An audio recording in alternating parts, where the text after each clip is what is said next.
Okay, I get it.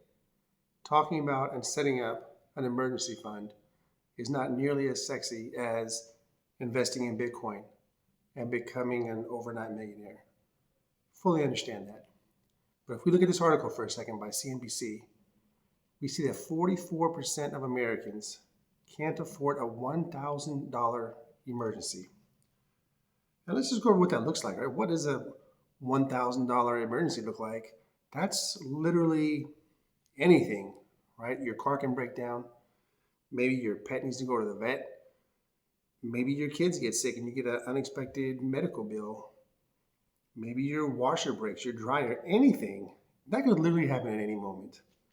So that's not a safe place to be. And I imagine it's pretty stressful. So that's what we're going to talk about today, right? Setting up an emergency fund. And we're going to go step by step, make it nice and simple, give a nice little example.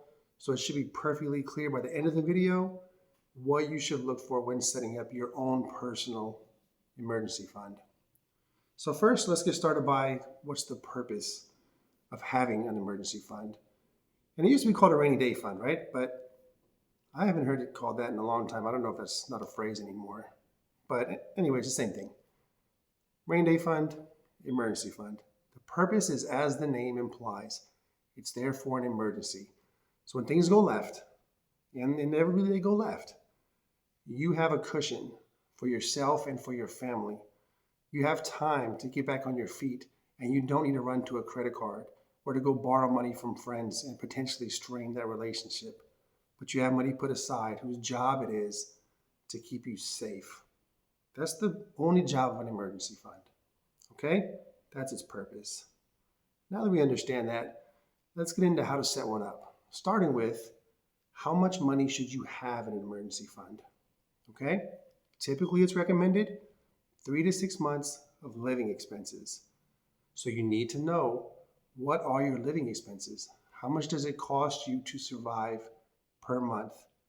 That means shelter, food in your belly, and maybe some reliable transportation. What does that monthly number look like? You take that number and you multiply it by however many months you feel that you need coverage. So between that 3 to 6 months range, and you can determine where you want to be in that range.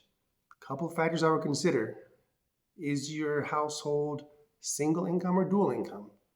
How reliable are your jobs? How reliable is your vehicle?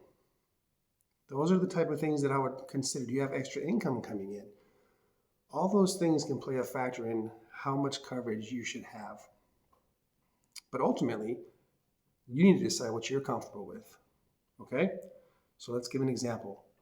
Let's say I do my budget and I see that it costs me $4,000 a month to put a roof over my head, food in my belly, cover my transportation, my basic needs. $4,000. I look at all the other things to determine how long I want it, right? I realize myself and my wife both have good jobs. They are reliable jobs. We don't need to worry about getting laid off.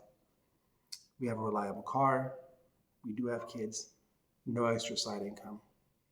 In that situation, I'll be perfectly comfortable with 3 to 4 months, somewhere in that range. My primary concern is not really getting laid off, and that's probably one of the big things. So I'm fine with that. So that's a simple way to do it, right? Plug your situation in there and then kind of see where you feel comfortable. Do you need a shorter time, longer time? Now, what I do want you to take note of here is not to undershoot, right? Be truthful with your situation. You don't want to have an emergency fund that's too small to cover you if something does actually go wrong.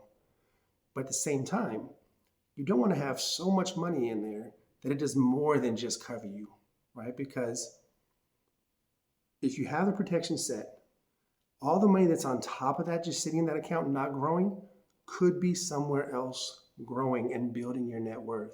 Now, we know the amount, right? Because the amount is simply how much we figured out for our monthly expenses times how many months we determined will give us the amount of money that we need to save.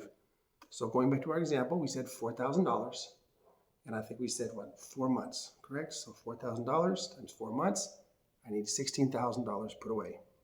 Now that I have this number, I'm going to open a new account an account that is separate from my savings, separate from my checking, separate from my investments. This account is only for my emergency fund. I only touch it in the case of an emergency, okay? I'm gonna pick a high yield savings account. I recommend you probably do the same. You can Google high yield savings account. They'll pop up. They're pretty common nowadays. Now, understand that with that, those rates are gonna change over time, okay? But again, the mission of this money is protection, not growth. The little bit of growth we're gonna get from the high yield savings account is a cherry on top. If it goes away, not a big deal. So we pick the account, we have the amount that we need. Now we're going to assign a date. We want to have this much money. So in my case, in the example, $16,000. I want to have that done, let's say, in a year and a half. Okay? So now I know how much I need to put away monthly.